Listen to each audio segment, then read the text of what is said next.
And then I started thinking harder about it, and I thought, man, all those stories involve me somehow. I'm not going to tell any of them. So, anyways, known Cory a long time.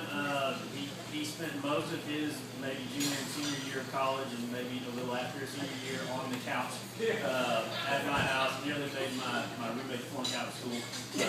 Back in the back. And somehow everybody pulled through. We made it.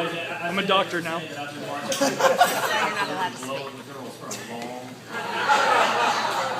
time. So I had seen this happen over and over and over again. And somehow it worked out where my cousin and my wife inspired. Not a real doctor. It's chiropractor. Somebody has a heart attack, still call 911. And all that worked out, didn't go out for a while, and Cassie came down to Houston, and Cory was coming down to Doctor the first time. And we met him for lunch. And I got the easiest doctor I could. Pretty good. Cory might not screw this deal up. And somewhere in the conversation, give it time. Cory looked at her and said, around the room, hey, El Paso's in Texas. It's not in Mexico. And I thought, he just corrected her on the first time he said, he blew it. He blew it again. Anyway, we ended up going to our parents' house and spent the rest of the day and thought, this is a great deal. He's got to pull it together. She was an awesome girl, awesome family, and we were excited for him. And anyways, it went on. It continued to be good. Go away later. A year and a half later, everything's progressing. It should. And Cory called me. He said, "Hey man, I got some awesome news for you. You're going to be excited about it." And I said, "Well, what is it?" And he said, "I bought a yellow Corvette." And I said, "That's awesome, man, but you blew it again."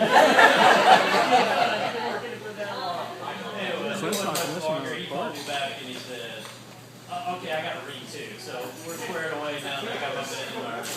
Anyway, I'll keep it short here, but health and happiness to you and all your endeavors.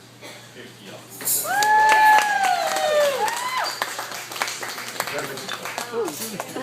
Thank you. Just the microphones is how you hold it. From the top, is that right? First of all, I'd like to say that Matt Pereski stole my first bit, so I'll just skip on to the second one. I'm very prepared to speak tonight. I actually was really prepared because, like Matt, I had thought about this before. I figured I need to say something. That was before I knew Nana was going to be here, so... Nana, how you doing? You're looking good, darling. I like all 86 years of them, I promise you. All right. Now, we've heard how they met, and let me tell you why. We understand that they met at an Arkansas A&M game. The only reason that Cassie was even there in the first place is because her football team, the Texas Longhorns, were not on TV that night. Hold on. The good news is, and that was before the Longhorn Network existed, the good news is this year they'll be able to rekindle that flame at the A&M Arkansas game because the Texas Longhorn game will be on the Longhorn Network, but still will not be on television, so they still will be able to go ahead and do that. Ouch! Ouch! Actually, I had some more stuff to say, and it was prepared. I was a little nervous about how we get started off, and then there was a slideshow tonight, so that kind of loosened a few things up. That was a fat baby, man. First of all, I'd like to congratulate Cory on the weight loss. Was that accurate? Good word, Janet. When you had that baby, I hope they had you tethered to that bed and that thing came in, she's been floating off, for mercy's sake.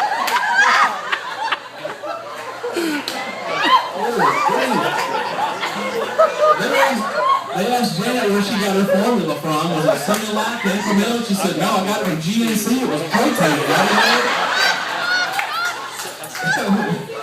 That was one fat baby. All right.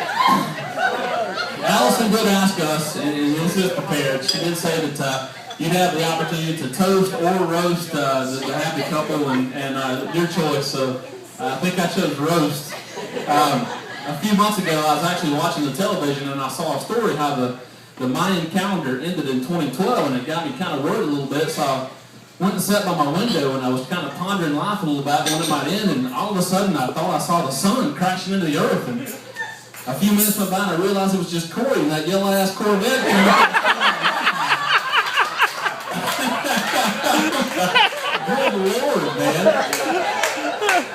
We got a wedding party full of East Texas boys with four-wheel drive trucks, and this man is driving a yellow Corvette. I do need to thank the Rutledges tonight. That was number 1 on my list. Thank you for the dinner. I really enjoyed the filet mignon. It was delicious. I'd also like to thank you personally, C. James. I know you're on the board there at Lindell State Bank, and y'all been carrying a little car note for Roxy for about 2 years, which actually is pretty good because Roxy's been carrying your son for about 10 years before Cassie showed up. So I'm like, what's for dinner tonight? We're going to have a little stuffed jalapenos. No, Cory's coming over. You know he's got that tummy, so we're going to have some tofurkey. So it worked out pretty good. All right, here's the toast portion tonight. Cassie, you are a saint. Cory, the presence of your Nana here tonight, I cannot say what I think of you. Let's just go with that Cory as a card. All right, number 2. Cassie, I appreciate the fact that you're a kindred spirit. We saw all those pictures of you traveling out there. You like to be out there. You like to adventure. You like to stand on those old rigs. Cory, I'm glad that we were able to cut that little monkey toddler thing off from Janet when you went on to your bachelor party here just a few weeks ago. And we were able to get you out there uninhibited. Cassie, we certainly appreciate the fact that you're a lovely spirit. One time, Cassie, I was with Cory and Cassie called and said, I almost ran over a squirrel. What do I do? That's why I'm not allowed to talk. I feel real bad about it. She is a child of the earth. Cory once drove an H3 that he turned in on a yellow Corvette because he felt we did not make enough fun of him.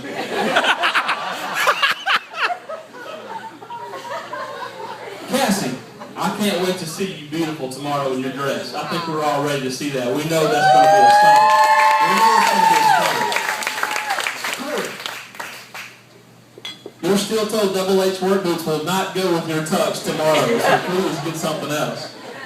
Speaking of tuxes, Cory, I didn't know we could put a price tag on our friendships, but good Lord. I'm waiting on my financing to come through. I hope to have a tux on tomorrow. Mercy sakes. Son of a gun. Oh. I'll tell you what, that's enough. That's enough for me. I do want to, no. Now you're making up for the I've heard that before. Hey, speaking of waiting a long time to commit, Cassie, we certainly appreciate your patience with young Cory here as he's tried to find himself and commit. As a matter of fact, Roxy and I waited to have our baby girl till after y'all's engagement party just to be safe. We didn't know how long that was going to go, so we're glad that actually worked out. So. When I'm done, stay up here a minute. All right. Ladies and gentlemen, all joking aside, I do want to raise a glass. Cory is a good friend of ours from way back. I met him. I've gotten to know him longer here in Dallas after college. I met him through Pace in college, but I want to tell you one thing, and this hits home. My dad is always, and your dad, and all of our dads, we've got a little golf tournament that we put together for a good cause. And my dad's always been real involved in local areas and stuff back home. And, you know, I never knew what I could do to make my mark that was separated from him. And you came along with Matt, and y'all put together this golf tournament for a good cause. And thank you very much, because that is ours. And it's ours because of you two. Cory, you lead the charge from the front. Cassie, you are awesome, awesome, awesome, awesome. On behalf of Roxy, welcome to the family.